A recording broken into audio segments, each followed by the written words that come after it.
aha rero tubonye ngo muri iyo ntara ni ukuvuga ni muri Betelehemu, ni Betelehemu. Muri biriya biganiro twabonye byarenganye twaravuze ku buhanuzi bwari bwaravuzwe mu isezerano rya kera, aho twabonye uvugishwa n'Imana Mika yavuze ngo kandi wewe Betelehemu ngo nturi muto mu namwe mu bihumbi ngo by'Ibuyuda, kuko muri wewe hazomviramwo uzoba sega w'abantu banje. Imana yacu nihimbazo. Twabonye ko Mika yari yaravuze avec précision akadoma ko neza ahantu Yesu azovukira hariho. Imana yacu nihimbazwe.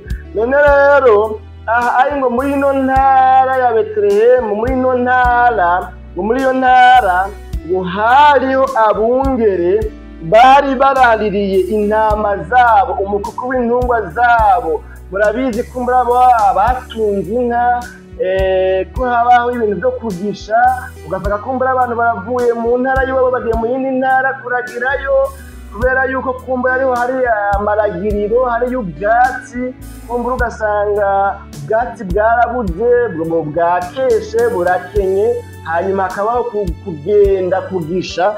Imana yacu nihimbazwe. Rero aba bo twabonye bivugwa ngo muri iyo ntara hari habungere bari baraririye umukuku w'intungwa zabo, barara mu ishamba, bibera hariya mu ishamba bacunze umukuku w'intungwa zabo. Ababungere rero bakora igikorwa cabo ari abantu novuga ngo babayabaye. Muravyumva namwe ubuzima bari babayemwo bwari ubuzima buciriritse, bwari ubuzima bubayabaye.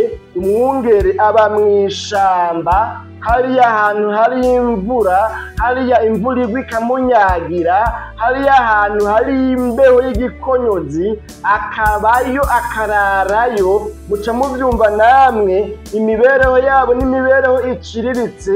Ubuzima bwabo nibaza ko novuga ngo si ubuzima do luxe, si ubuzima bwiza, si ubuzima novuga ngo bw'abakire, si ubuzima bw'amafyeri, si ubuzima bw'ikirori. Abungere nawe murazi ubuzima kumbure babamwo, abatabizi nabo mwihangane kumbure, kubera ko kumbure ngo mwabaye kumbure mu buzima mutazi ibyo by'abungere ibyo ari byo. Ariko abungere baragira intama zabo bakata bongera bakararayo. Nibaza ko muri kino gihe abatari bake baragira bataha, cyangwa ugasanga barubatse n'amazu bararamo, novuga ngo sufuro y'uruhongore kumbure, hama usanga bafise ahantu barara hafi y'imikuku yabo y'inka zabo. Rero ababungere bari mu bikorwa byabo bya misi yose, ku murango bararagira, hanyuma mw'ijoro naho bakarara izamu kugira ngo ntihagire igikoko c'inkazi, ntihagire idubu, ntihagire intambwe, ntihagire kumwe n'ibindi bikoko kumbure bikomakomeye bishobora kuza ngo bihave bibiba imyagazi y'intama, kuko byose haba hariho intama ntonto na niniya. Ico gihe hari hagwiriye ubworozi bw'intama, ntibari boroye inka, bari boroye ahanini intama.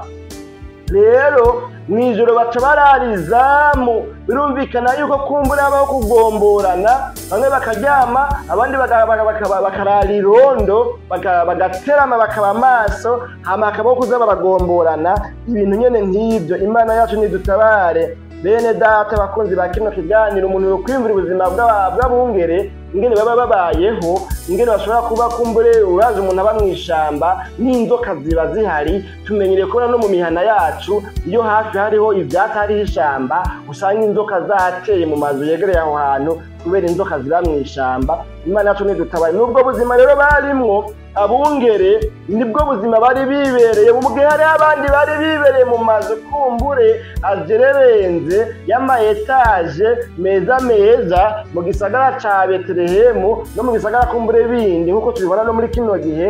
Ariko bobo bibereye mw'ishamba, niwo mwuga wabo, niko kazi kabo, nibwo buzima bari babayeho. Ikindi naco turazi ko abungere ntibashaza, ntibaronka umwanya wo gushaza, ntibaronka umwanya wo kuja mu kirori, ntibaronka umwanya wo kuja mu minsi mikuru za Noel na Bonane kumbure ntibazihimbaza, ntibaronka umwanya wo kuja ku Masaga Plage n'ahandi, ntibaronka umwanya wo kuja ku mucanga hariya, ntibaronka umwanya wo kuja kumbure mu bunywero mu butambiro oyaye n'ubuzima novuga ngo ubuzima butameze neza butaryoshe. Imana yacu nidutabare biberaho muri ubwo buzima ababungere babaho bari maso baraririye umukuku w'intungwa zabo bararirondo kugira ngo ntibibwe intama zabo ntihagire ibikoko by'inkazi byoza kubiba intama zabo.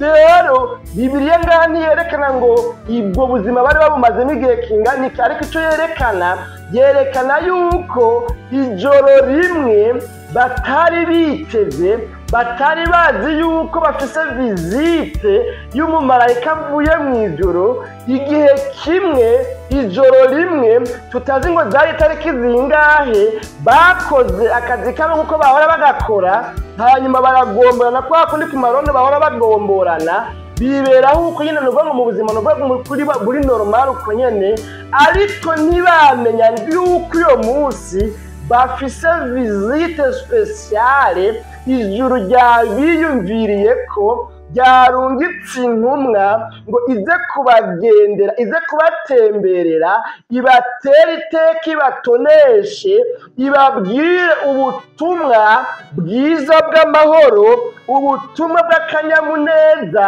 babubwirwe mu gihe hariho abandi bakomeye, abami ba Herode n'abandi batabibwiwe, batabimenyeshejwe, ntibamenya ko iryo joro bafise ubuntu budasanzwe bwo kwibigwa amabanga. Kubera iki? Hariho akarangamutima aba babungere bafise gahuye n'uyu mwagazi w'intama w'Imana, kuko tubona ko Yesu Kristo handi yitwa ngo ni umwagazi w'intama w'Imana, kandi abungere nabo nibo bazi agaciro k'umwagazi w'intama. Abungere nibo bazi guprena en charge, kugira ngo kwitaho, kwitwararika, gufata neza, kubungabunga ubuzima bw'umwagazi w'intama, kuko ari abungere b'intama. Imana yacu nihimbazwe. Rero ntibari bazi kw'iryo joro baza kugendererwa n'umumarayika. Rero ngo bibereye kuri rya zamu bareretse, bari maso, kuko iki kintu cyo kurereka kirahambaye cyane mu bwami bw'Imana. N'igihe Yesu azogarukira, igihe inzambi izovugira, abazoba bari maso, abazoba badasinziriye mu buryo bw'imukemu, abazoba babaye ku izamu, abazoba bateramiye ubugingo bwabo, abazoba bari maso mu buryo bw'imukemu, nibo bazokumva inzamba, nibo bazokumva yuko umukwe aje, nibo bazokumva yuko umwagazi w'intama w'Imana agarutse aje kubatora, abazoba bari maso. Rero ibi bintu ntibyapfuye kuba hazard, ntibyapfuye kuba nk'aho mengo ni gihamana. Oyaye, abungere barafise icyo basigura mu bwami bw'Imana. Bari abantu baba maso bateramiye umukuku w'intungwa zabo, bari abantu bazwi yuko bazi icyo ari cyo, bazi agaciro k'umwagazi w'intama. Bari abantu bakunda ubworozi, bababaye intungwa zabo, kandi bari abantu bamba bari maso barikanuye kugira ngo ntihagire ikintu na kimwe cobaca mu ryahumye. Rero ijuru ryahisemwo abo bungere, ribiyumvira ko riravuga ati rero ubuno butumwa reka tububwire abungere, reka mu bantu ba mbere twibire iryo banga, tugibire abungere, tubabwire n'aho babonekana ko baciriritse, n'aho babonekana umengo n'abantu babayeho ubuzima bubayabaye, n'aho babonekana umengo ni ntabwa.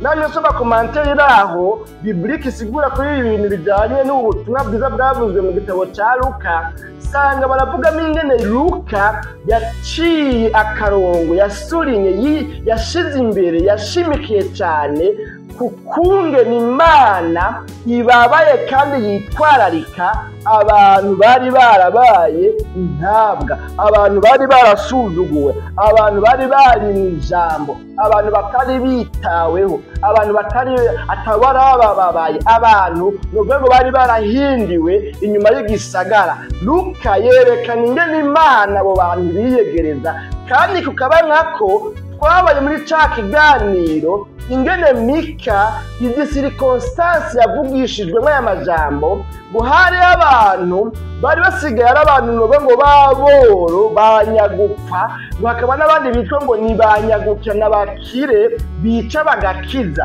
Ico gihe rero habonekana ngo ubusumbasumbane ndenzarugero. Muze murabe kiriya kiganiro kivuga kukungeneye ukuvuga kwa Yesu Kristo kwari kwaravuzwe mw'isezerano rya kera kiriya gihe. Ni ikiganiro kigira kabiri, muze mukirabe. Rero aba bantu b'intabwa, aba bantu babaye, aba bantu ngo bagayitse, ariko mugabo bafise amakarakterisitike ibibaranga, bafise indangamuntu irimwo ivy'Imana igomba ku bantu bari mu rugendo ruja mw'ijuru. Aba bantu baca baragendererwa. Umumarayika rero ngo bagize gutya baza babona umumarayika ngo araje, ngo acahagarara ngo iruhande yabo, maze ngo umuco mwinshi turabasirasira, ngo ubwiza bw'umwami ngo buca bubakayanganira irya nino. Aho hantu hose bari babona ubwiza bw'Imana ngo burabakayanganiye, babona umumarayika ahagaze impande yabo. Imana yacu nihimbazwe. Babonye umumarayika rero ahagaze impande yabo aho bibereye mu ishamba, bakabona umuco urabarasiye, bakabona ubwiza bw'Imana burabakayanganiye ngo impande zose. Novuga mu yandi majambo ngo hacamira nk'aho umengo ni ku murango. Ico gihe rero ngo ababungere yavuze ngo baca bafatwa n'ubwoba bwinshi. Imana yacu nihimbazwe. Baca barajugumira ati yo tubonye umumarayika we, mbega ikintu kimukuye mw'ijuru ni giki? Muri bijya biganiro byarenganye twarababwiye ingene mu Bisirayeli umumarayika bamufata nk'aho ari Imana ubwayo yiyiziye. Presence y'umumarayika kuri bo babona ko ari naco kimwe n'uko Imana ariyo ibagendeye, kubera yuko bari bazi ko umumarayika adapfa kuza hobyo, adapfa kuva mw'ijuru aje gutembera mw'isi, ataba aje kuraba amagorofa yo mw'isi. Ibyo nta mwanya bifitiye, afise ibindi ajejwe mw'ijuru. Bari bazi yuko barinze babona umumarayika yaba ari Imana ubwayo yisidukiye ikaza ije kubagendera, kubera bari bazi yuko Imana ubwayo ije bose boca bapfa yoca barandura. Rero mu gishingo c'uko Imana iza, bari bazi neza yuko Imana ituma umumarayika wayo.